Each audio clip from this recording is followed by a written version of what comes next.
13 de diciembre del 2025. Fuente rebelión.org. Título: La realidad como construcción de minorías. La noción de realidad objetiva ha sido uno de los pilares del pensamiento occidental.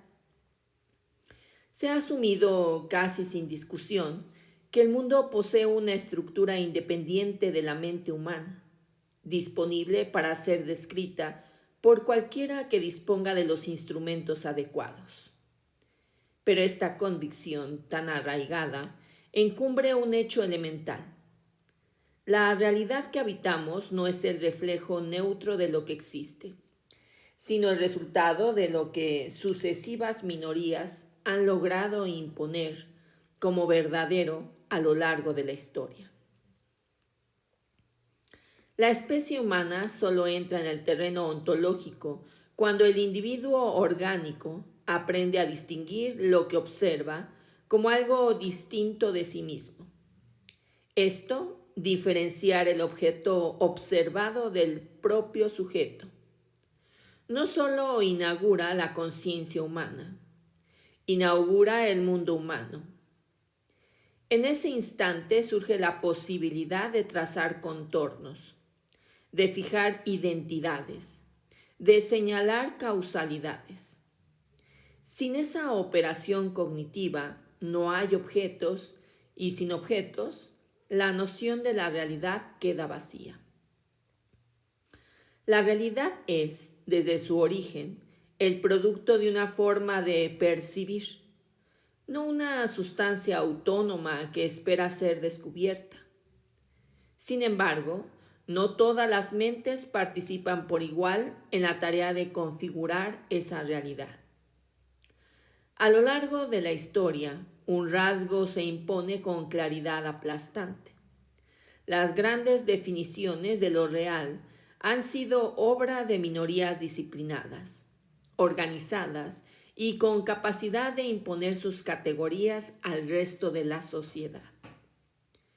La mayoría nunca ha tenido un papel significativo en este proceso. Ha recibido y aceptado la realidad ya elaborada, pero nunca la ha producido. De modo que se va transmitiendo generación tras generación, a menudo, además reformada. En el Egipto faraónico fue el clero quien dio forma al cosmos. En Grecia un puñado de filósofos definió o reinventó al ser. En Roma una élite jurídica decidió lo válido y lo existente. El esclavo era cosa, no un ser humano. El cristianismo medieval, desde concilios y monasterios, modeló la realidad espiritual y moral de millones.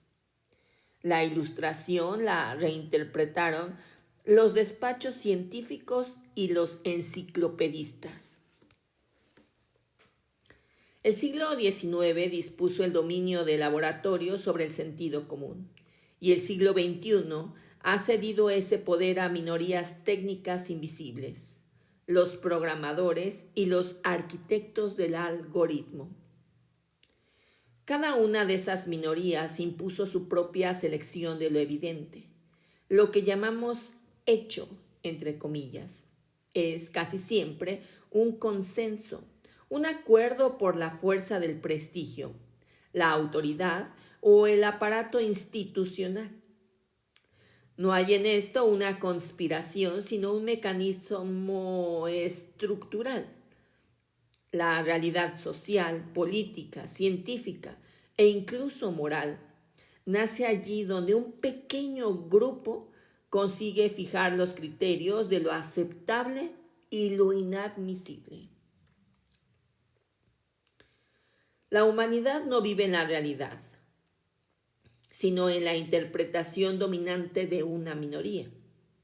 Incluso la ciencia, paradigma moderno de objetividad, se rige por comunidades reducidas que deciden qué preguntas son legítimas, qué métodos son obligatorios y qué resultados merecen ser llamados verdadera descripción del mundo.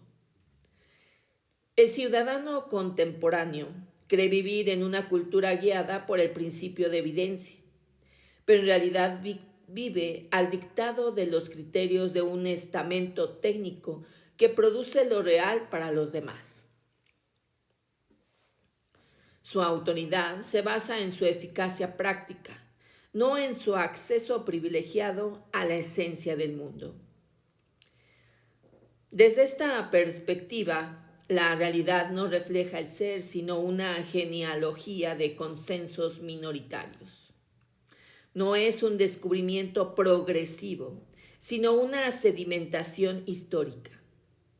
Lo que hoy consideramos incuestionable desde la noción del individuo hasta la del átomo, desde el tiempo lineal hasta la economía de mercado, no son verdades arraigadas en la naturaleza, sino decisiones conceptuales que han triunfado a fuerza de repetirse. Si el ser humano solo se constituye cuando distingue lo ajeno de lo propio, es lógico que unos pocos se apropien del privilegio de definir qué es lo ajeno para todos los demás. La realidad es el último botín simbólico. Quien controla las categorías controla el mundo. Por eso, la famosa realidad objetiva, entre comillas, no es más que el resultado de ese largo proceso de imposición cultural. No hay realidad neutra ni inocente.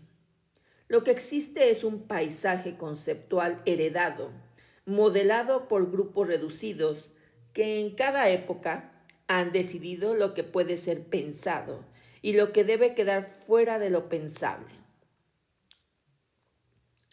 La ontología humana, así entendida, no es una relación con una realidad dada, sino una relación con una arquitectura de legitimaciones construida por minorías sucesivas y la única libertad posible, si aún cabe ese término, es darse cuenta de ello y no asumir sin más la realidad heredada, como si fuese el mundo mismo y no la obra, siempre provisional de unos pocos. Pluma, Jaime Richard.